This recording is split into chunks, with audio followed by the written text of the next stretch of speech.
अब इस क्वेश्चन में कह रहा है examine each one of the following statement, find out if it is always true, only sometimes true and never true, explain your reasoning. हमें ये बताना है इस पार्ट्स में कौन सा पॉइंट हमारा हमेशा ट्रू होगा, कौन सा कभी ट्रू होगा कभी नहीं ट्रू होगा, और कौन सा हमेशा ही फॉल्स होगा या नेवर ट्रू होगा। तो फर्स्ट पार्ट देख लेते हैं अपना। फर्स्ट पार्ट है हमारा, देखिए फर्स्ट पार्ट में क्या है, क्यूब नंबर्स और also square numbers. Cube numbers क्या स्क्वायर नंबर्स हैं? तो देखिए अगर हम 64 को देखते हैं, 64 4 का तो क्यूब है और 8 का स्क्वायर है, राइट। लेकिन अगर हम 27 देखते हैं तो वो 3 का तो क्यूब है लेकिन स्क्वायर किसी चीज़ का नहीं है। इसी तरीके से 8 देखते हैं तो 2 का क्यूब है लेकिन स्क्वायर नहीं है। इसी तरीके से 125 देखते हैं तो 5 का क्यूब है लेकिन स्क्वायर नहीं है किसी भी नंबर का 125। तो ये स्टेटमेंट इसका मतलब कभी ट्रू है और कभी फॉल्स है। तो हम यहाँ लिख सकते हैं ओनली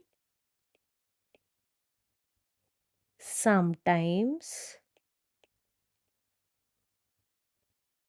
ट्रू, कभी कभी ट्रू है।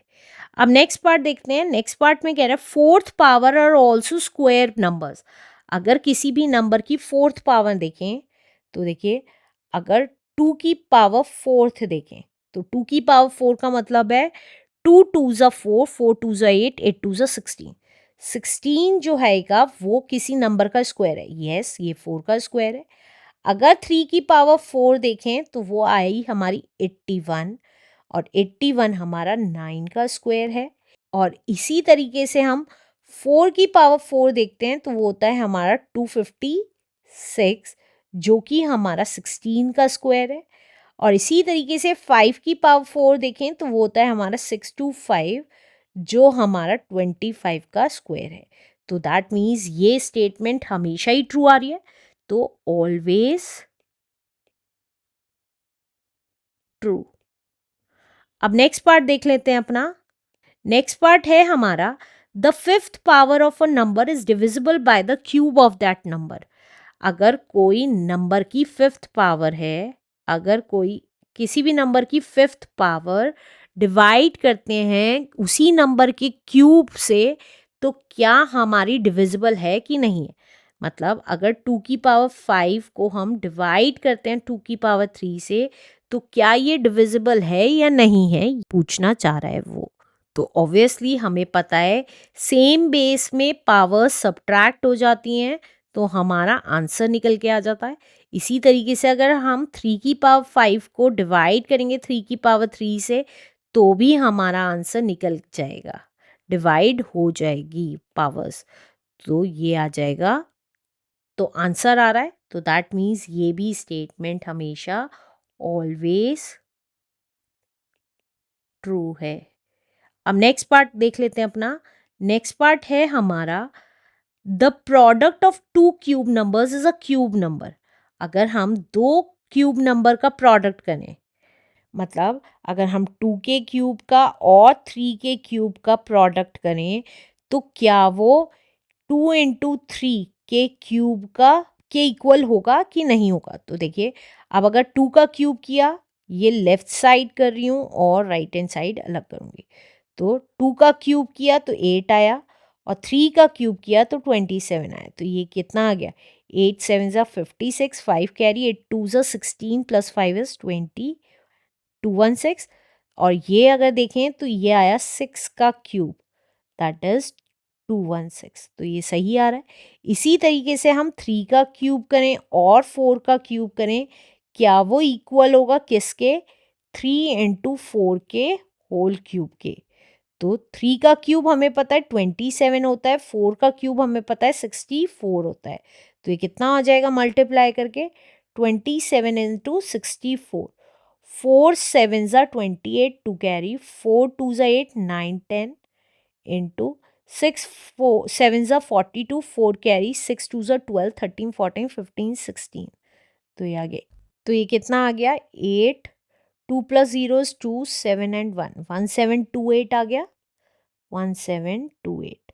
अब इसी तरीके से अगर मैं 3 इंटू 4 करूँ तो 12 आता है। 12 का क्यूब कितना आएगा? 12 इंटू 12 हमें पता है 144 होता है।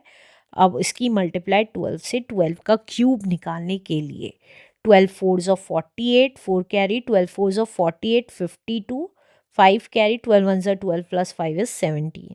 तो ये आ गया हमारा 1728। दोनों वैल्यू सेम आ रही है, तो इसका मतलब जो क्यूब का प्रोडक्ट आएगा वो हमारा उस नंबर के प्रोडक्ट के क्यूब के इक्वल होगा। तो hence this statement is also always true. True. Let's do last part now.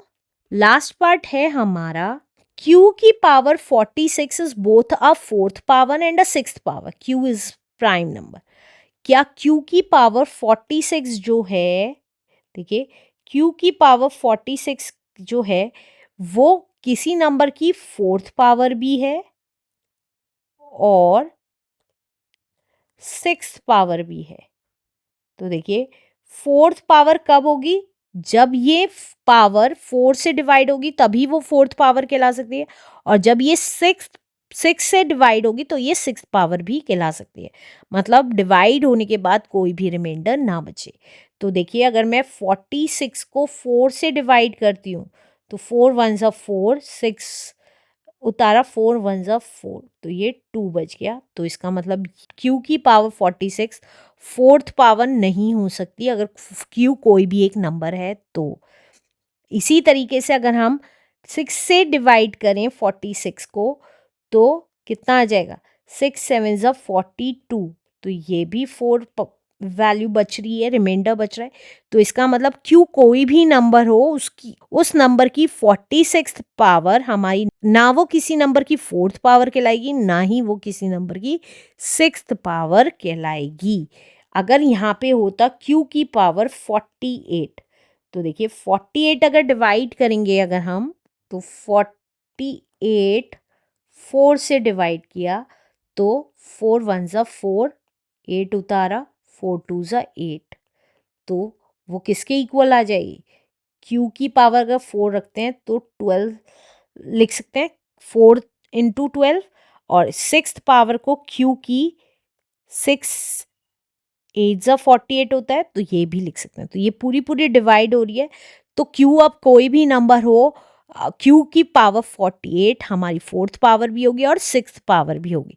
लेकिन अगर q की पावर 46 है तो ना तो वो फोर्थ पावर होगी और ना ही वो सिक्स्थ पावर होगी। तो यहाँ पे लिख सकते हैं नेवर ट्रू आंसर।